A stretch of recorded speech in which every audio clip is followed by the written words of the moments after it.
Drive a bus over my wife. Sister wives Kody's lashing out after Robyn allegedly spent $70K on Etsy dolls. Is he criticizing her or defending her? Robyn Brown from Sister Wives reportedly spent nearly $70,000 on Etsy, leading Kody Brown to leave a bold comment about her actions. Robyn became a part of Kody's plural family in 2010, and after a few years together, they legally married, which strengthened their relationship. Over the last 2 decades, Kody and Robyn have faced many challenges, including difficulty staying on good terms with Kody's now former wives, Meri, Janelle, and Cristin Brown. This ultimately led them to move out of the family, leaving polygamy and striking out on their own.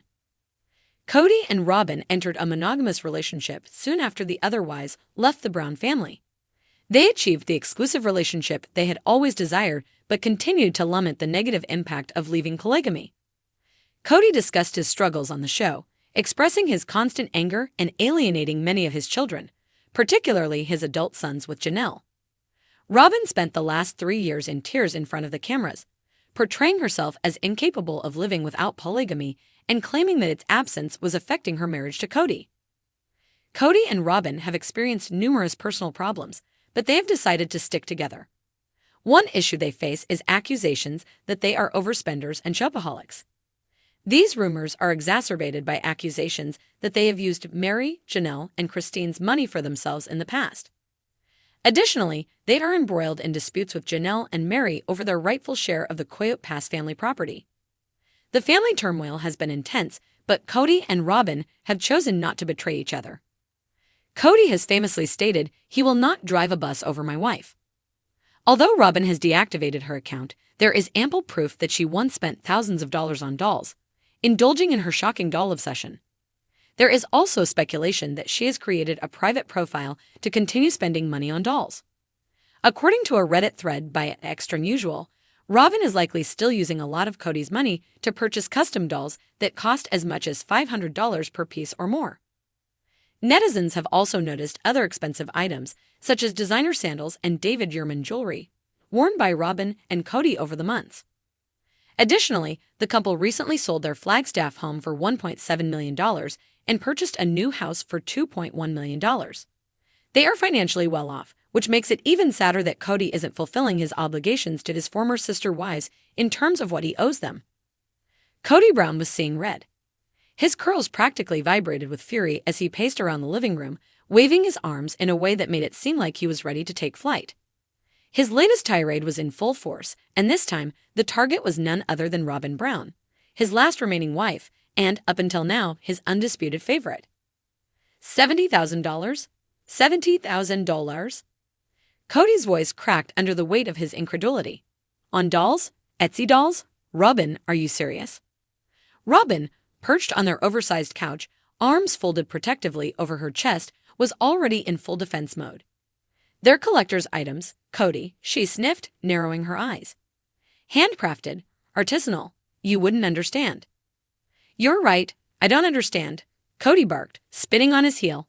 I don't understand why you think it's okay to drain our already struggling finances on creepy Victorian-looking porcelain nightmares. He jabbed a finger in the air for emphasis. Do you have any idea how much land we still owe on at Coyote Pass? We could have put in a septic system. Or, I don't know, paid off a fraction of our mortgage.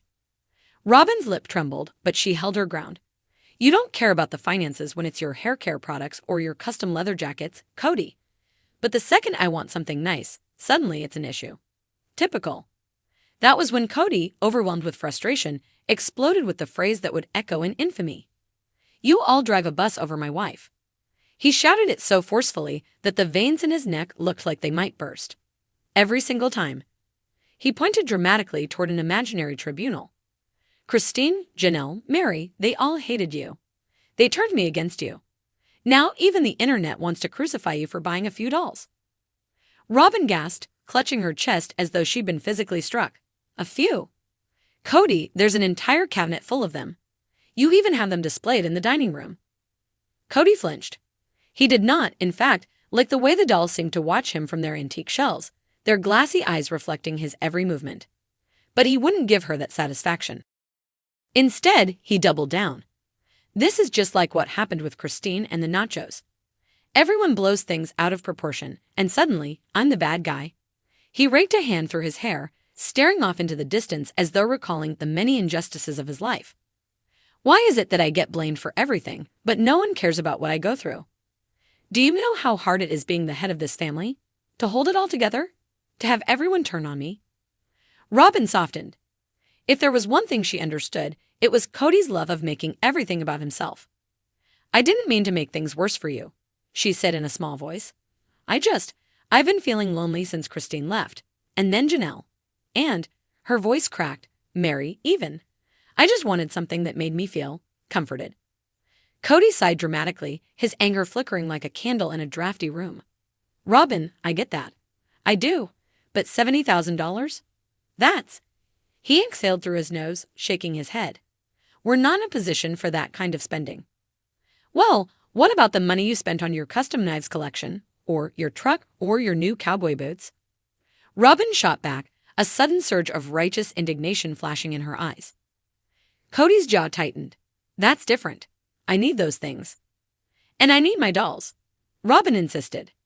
They bring me joy, Kody. Do you know what it's like to have your whole world crumble? To watch everything fall apart while everyone blames you? Kody hesitated. That hit close to home. Of course I do, he muttered. The room fell into a tense silence, both of them stewing in their grievances. The dolls sat, unmoving yet ever-present, their cold expressions seemingly judging the entire scene. One, in particular, a frilly pink-clad Victorian child, seemed to stare directly at Kody as if to say, Go on. Blame her. But you know you'll cave. And cave he did. With a loud sigh, Kody collapsed onto the couch beside Robyn, rubbing his temples. Look, I need you to run big purchases by me first, okay? We need to be smarter about our spending. We have. Debt, I know, Robyn mumbled, pouting. I'll try, but I'm not returning them, Kody. They're already part of the family. Kody closed his eyes and inhaled through his nose. He had lost this battle, just like he had lost so many before it. He knew it. The dolls knew it. And, most importantly, Robyn knew it. Fine, he relented, defeated. But if I wake up and one of them is in our bed, I'm burning the whole house down. Robyn smiled sweetly. Deal.